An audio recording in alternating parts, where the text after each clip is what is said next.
eyes and ears across central Illinois. Regional radio is where your message gets noticed. WTIM.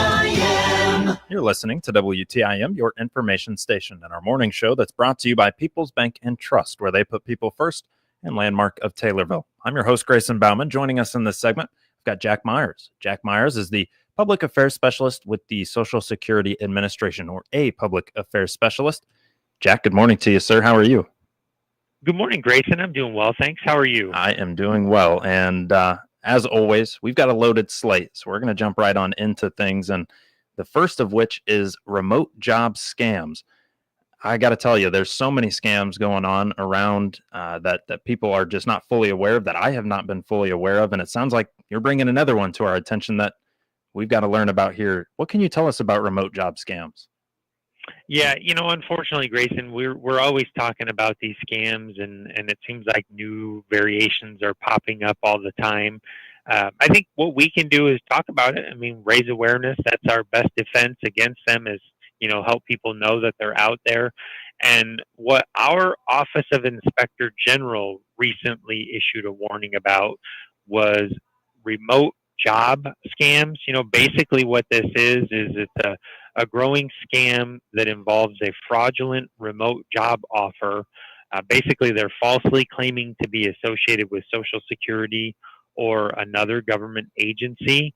What they're doing, Grayson, is they're posing as hiring personnel or recruiters, and they're offering fictitious remote positions such as administrative assistant, claims processor, virtual benefits coordinators. They might do a couple different things. They might use fake Social Security email addresses, official looking documents, or spoofed phone numbers. So that's something that a lot of these scammers do, is they can fake what shows up on your caller ID. So be careful with that. Don't trust the information on your caller ID, because it can be manipulated. So that's a common tactic of scammers, is manipulating that caller ID. Be aware of that. I think what they're doing here, Grayson, is they're kind of just taking the public's desire for remote job openings, and they're using that against us. They're using that. They know people want remote jobs, so they're taking advantage of that and trying to offer those in hopes that you'll bite that hook and give them something that they're after. And there are a lot of people that want remote jobs right now. And if you're on the fence about them, maybe do a little more research into them. Apparently, Indeed is not going to be exactly, you're going to have to do your research in terms of that. When it comes to the personal information that they can get so much so quickly, especially if you're filling out an application or things like that. That's a really a unique scam, but one that people really need to be aware of. If you see a remote job, just be a little more cautious when it comes to protecting yourself with that. One thing we want to talk about protecting is your Social Security card itself. And had it not been for interviews with you, I probably would not have gone and got a replacement card. I did have to admit to you that I did not have mine at that point, and doing a much better job of guarding my card. How can I do a better job in terms of, keeping it out of the wallet and things like that? Well, I think you hit on the biggest one right there, Grayson, is, keep it out of the wallet. There's no reason that you need to carry that with you on a daily basis. How many times, if you think about it, how many times are you actually asked to show your Social Security card? It's not very frequently. And typically, the types of things that would require it would be, maybe if you're applying for a new job, if you're opening a bank account, sometimes if you're trying to get a real ID, you need some sort of proof of Social Security number, but you don't even necessarily need your Social Security card for that. You could use a W-2 that has your Social Security number, or a number of different things. But basically, those things are happening that day. You don't just on a whim stop by typically to do one of those types of things. So in those cases, grab it that day, but put it back in your safe spot wherever you keep it for safekeeping after that. And that goes a long way, because, unfortunately, Grayson, we get calls all the time from people who say that they've lost their wallet or they've lost their purse, and in it was their ID. Along with their ID was their social security card, maybe some credit cards, and you're just really that much more vulnerable to identity theft if you had that social security card in there, because now, in addition to those other things that are in your wallet, they also have your social security number and card. So the same is true for writing it on a piece of paper. Don't feel like, okay, I'm not going to have my card, but I'm going to write my number and all my kids' numbers, my spouse's number. I'm going to have all that on one sheet of paper in my wallet. That's a terrible idea as well. Don't do that either, because you're just subjecting yourself to that much more risk when it comes to identity theft. So don't carry those things around with you. Keep them in a safe space and access them when you need them. The problem with writing them down too, I mean, what, 9 digits?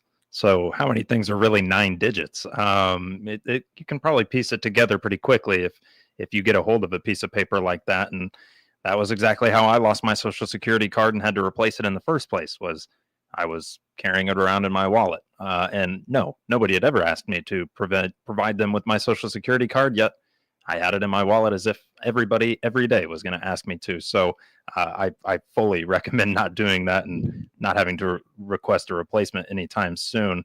Another topic that we want to discuss is representative payees. This is something I had to learn about a little bit, and I'm hoping we can talk a little bit more about it again today. Representative payees helping you manage your Social Security. What do you have on that front? Yeah, so basically at Social Security, we administer a couple different programs that have monthly payments. So we have obviously the Social Security benefits, but then we also administer the Supplemental Security Income or SSI program. And through those programs, we do come across people who sometimes need assistance managing their money. Maybe you don't need that assistance when you first start receiving benefits. Maybe you do, or maybe it's something that happens over time and you need that assistance. So that's where the representative payee program comes in. Basically that's a way that we can assign a person as responsible for helping you manage your monthly benefits. When we receive information that indicates you need help, we will work with you if possible to help you find the most suitable representative payee. And that payee is going to be someone who receives that benefit for you or on your behalf, but then they must use that money to pay for your current needs. If you need help managing these benefits, you hopefully will have that person that you trust that can be that payee for you. Hopefully that person is someone who's near you, who sees you often, and is in a position to help you identify and meet those needs. But unfortunately, sometimes we don't have people in our lives or individuals in our lives who can do this. And that's where there are organizations who step in. Sometimes it's going to be a social service agency. Sometimes it'll be a nursing home or other type of organization that could fill that void and be that payee for you. Now, if you are in a position where you aren't able to recognize the need or help us identify who could be a payee, somebody can apply without your permission. It doesn't always work that you're in a spot where you can assess and identify that. So a person could apply to be your payee. If that happens, we're going to seek evidence that a payee is needed, and then we're going to notify you before that change takes place. So you would have an opportunity to dispute it if that was something that you wanted to do. And then there's also a way that you can tell us in advance if you would like to identify some people. We call it advanced designation. If you'd like to identify a few people who would be good candidates down the road, should you ever need a payee, and you can do that at the time that you apply for benefits, but then you can adjust those designations at any time by going to your online My Social Security account or calling or visiting a local Social Security office. I'm glad you mentioned the advanced designation. I was going to bring it up. Did not want to step on your toes, but I'm glad you did, because it's optional, but you really should probably strongly consider it in the case of a fraud, or in the case of fraud where somebody is trying to act as your payee. Then that just makes it that much easier for you to know, all right, this is not anybody that's been listed here. So I think some folks should really take a look at an advanced designation. I've got a quick question for you, Jack. I remember last month we were talking a little bit about the transition of accounts, where we were going to need you to move to a .gov, and I can't remember, ID.me maybe was one of those. And has that fully gone through? Did we get most people over to where they need to be account-wise? Yeah, so that's still a work in progress, but you're exactly right. So what you're referring to is our online My Social Security account. So if you go to the SSA.gov website, within the SSA.gov website, you can create your own personal My Social Security account, and that's your personal portal to your Social Security information. It's really a great way for you to conduct business with us in a secure, authenticated method. It also allows you to get personal information about your future benefits, so you can really be kind of plugged in, if you will, to what your future benefits are. It used to be that you could create an account, you had a username and a password. Then in September 18th, 2021, we switched over to having you utilize login.gov or ID.me to create your account. But up until very recently, we were still allowing you to access your account with that old username and password, but we have transitioned beyond that now. So you are exactly right.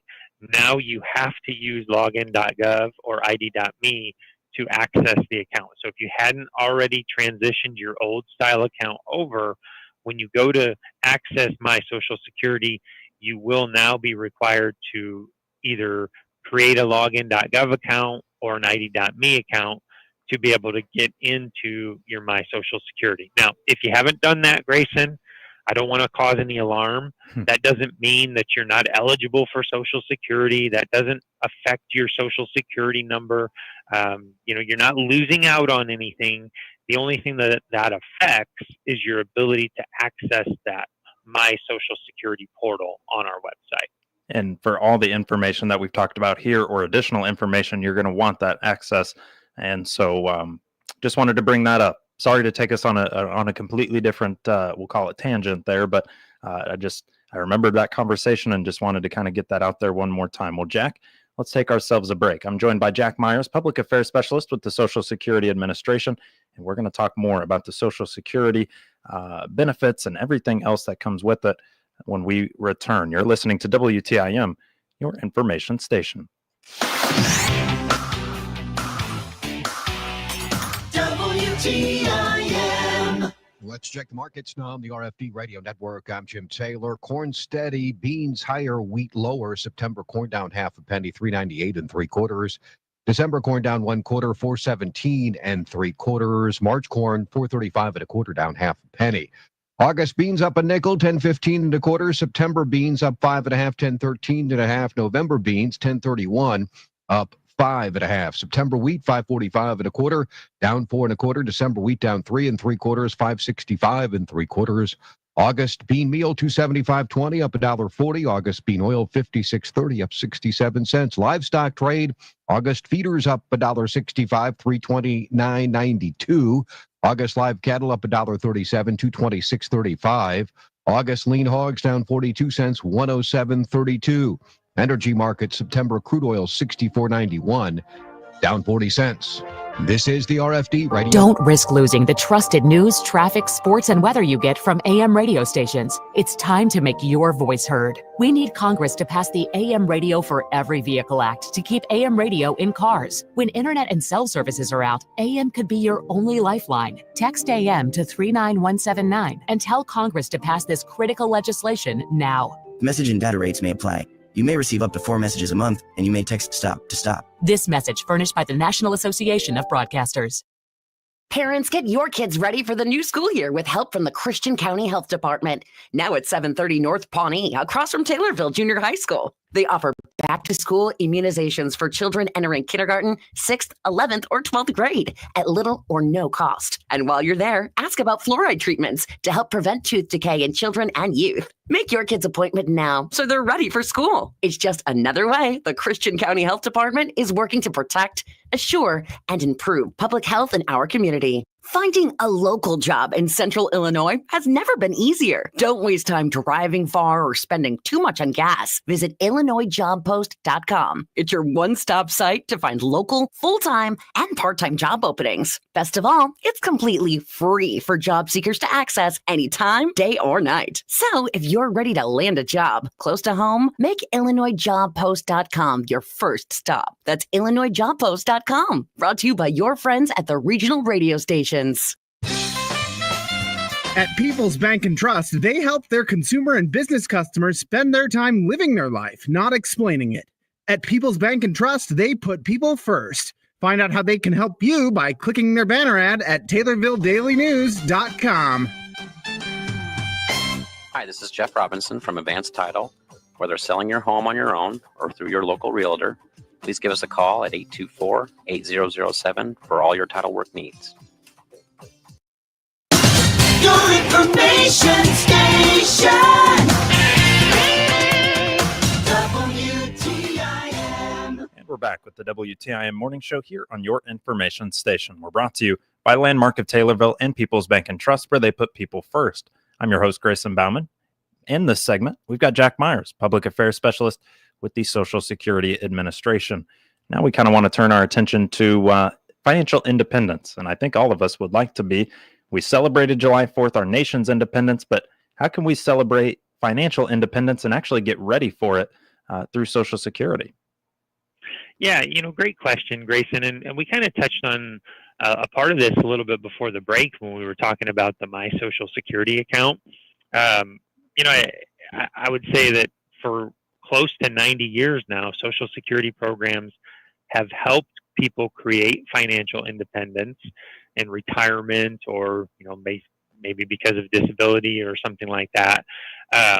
But understanding those benefits, understanding that coverage that you're paying for, because when you go to work and you earn a paycheck and you have taxes deducted for Social Security, that's exactly what you're doing. You're earning that. You're earning that future independence in your retirement years or disability.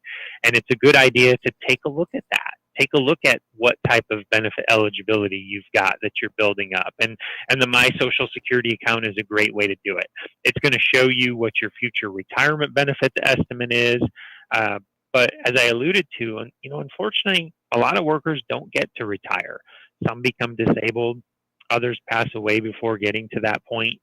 And in either of those unplanned situations, Social Security benefits can be vital to you, your family, maybe your survivors who are left behind after you've passed. But understanding what type of benefits you have there is a really big part of that. Take a look at what those future benefits would be. Take a look at what your family would qualify for if you were to pass away. If you have young kids at home, that's a really strong tool because it helps you understand what you might need to do in terms of life insurance, that sort of thing. A lot of people don't think about the fact that you are essentially buying life insurance for your kids when you pay that Social Security tax. So take a look at that and have a good idea of what you or your family members would qualify for. And Jack, with just about, I'd say 30 seconds or less, the one other thing we want to talk about and make sure we double down on is if you're somebody like me that's lost your card and you have a feeling that there's a potential for identity theft, what's the best route to take? There are some resources out there, government-based resources, Grayson. The Federal Trade Commission has a website dedicated to this, and it's easy enough to remember. It's www.identitytheft.gov. Identitytheft.gov. Don't be like me.